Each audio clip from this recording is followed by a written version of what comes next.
sama ng panahon niyo. Foggy siya at saka alam niyo yung foggy at maalikabok, dusty and windy. Lipat-lipat yung mga hangin. Pati yung damit ko nililipat.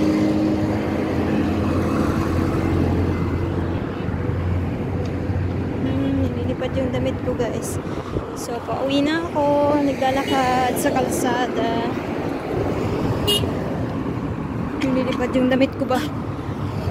Antik na madapa. So, tingnan nyo, guys. Nag-aalikabok-alikabok lahat ng mga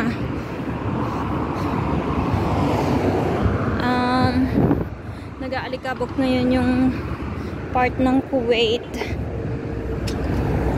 Malapit naman kasi yung taglamig, guys. So, kumusta kayo dyan? Hindi na gaanong mainit ngayon.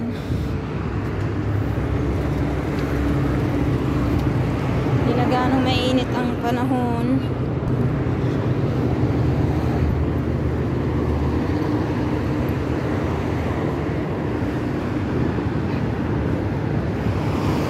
Mahangin, guys. So, paggabi, bumababa ako dun sa may stoplight. So, lalakarin ko lang. Lalakarin ko lang papasok sa loob. So, by the way, guys, may share lang pala ako sa inyo. So, one time, nakita kong may nag-post sa Facebook na sa Jilib, mayroon ng school ng Filipino school, ganun. So, may nag-comment na sabi niya is bakit dyan pa parang squatter dyan. So, hindi na lang siya nag-thank you na meron ng school dito sa Jilib, dito sa Kuwait. Hindi man lang nagsabi na ay thank you kasi meron ng mga Pilipino na pwede mag-aral, ng mga kabataan dito sa Kuwait. So, minsan maging thankful tayo sa lahat ng mga bagay. So, minsan naisip ko na nakatira ka nga sa condo or sa mataas na building like before na nasa Hawali ako. Ang taas ng building ng tinitirahan ko, so 24th floor yun. So, yung tinitirahan ko is ano lang, partition lang. So, how much I paid for 1 month? 55 KD. So, dito sa Jilib, meron ka ng isang room, meron ka ng kusina, meron ka ng CR sa halagang 40 KD. So, sabi nila, hindi raw maganda ang Jilib, hindi raw maganda. So, tingnan nyo naman, guys. Oh, ayan. Dito ako nakatira sa Jilib. Ayan. So, tingnan nyo naman, ang ganda ng mga building dito. Meron talagang part na hindi maganda. So, pero dito maganda siya, oh. Maganda yung part niya. So, sa halaga, sa isang room na yon, may CR ka na, may room ka na, may kitchen ka na.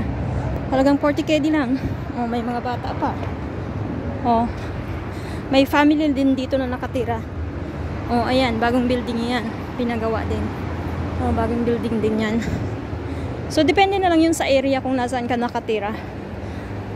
So, nakatira ka nga sa magarbong apartment, pero ano lang, isang room lang. Tsaka kapag partition ka lang, marami yung yung mga katabi mo, minsan maingay sila, hindi ka makatulog ng maayos. So, mas pinili ko na isang oras ang biyahe ko papunta dito. So, pagdating ko naman sa bahay, makakatulog ako ng maayos. Unlike before na nasa Hawali ako, talagang mahirap yung sitwasyon sa pagtulog.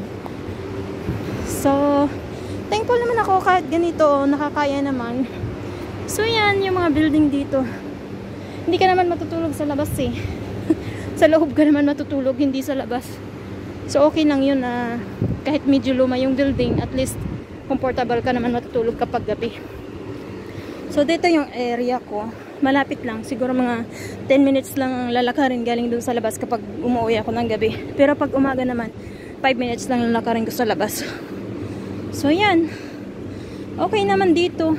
So, minsan piliin din natin na mag-save ng pera kaysa makatira sa maborgang-borgang bahay, ganun. Bungang-bungang partition. Sa partition ka lang na makatira. Dito ka na sa Kahit medyo malayo, at least hindi ka naman maglalakad. Sasakay ka naman sa sasakyan, sasakay ka naman sa bus, ganun. So, okay lang yun, guys. So, ayan o. Dito ako nakatira, guys. So, luma ba yung building na yan? Luma nga siya. May pagkaluma yung mga building, pero at least makakasave ka ng pera. So, thank you for watching, guys. Bye for now!